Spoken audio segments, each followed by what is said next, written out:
ठार हम कखन सौकानी हम अज्ञानी कर जोरी विनय है गणपति ज्ञानी हम अज्ञानी कर जोरी विनय है।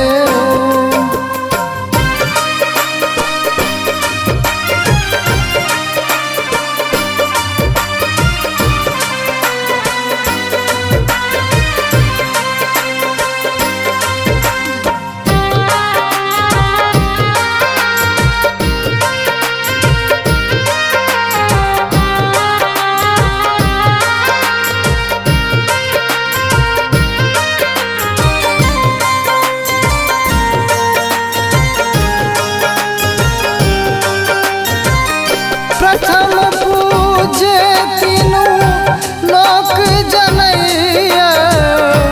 महिमा गवैया प्रथम पूजे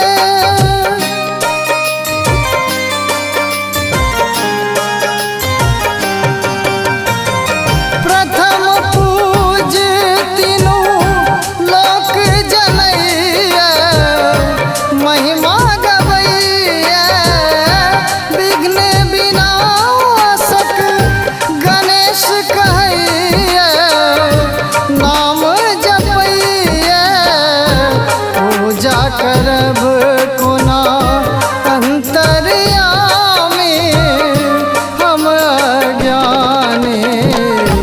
कर जोरी विनय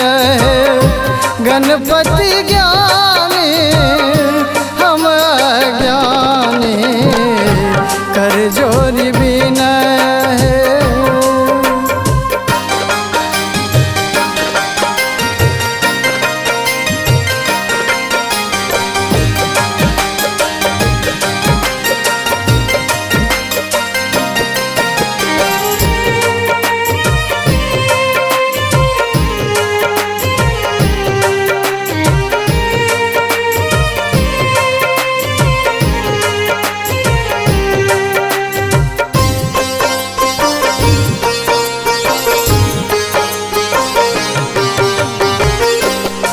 सोछि मानव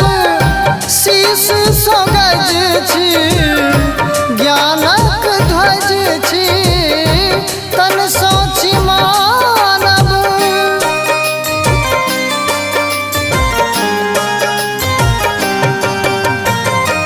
तन सोछि मानव शीश सो गज छी ज्ञानक ध्वज छी रिद्धि सिद्धि संग रमन करै छी संग रहै छी महिमा के नाथ हम की बखानी हम अज्ञानी कर जोरी विनय गणपति ज्ञानी हम अज्ञानी कर जोरी विनय है।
आशीष लेल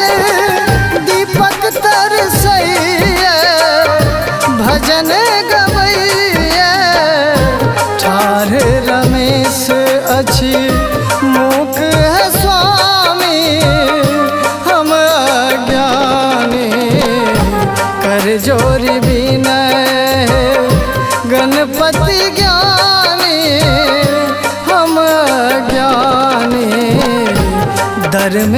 ठार हम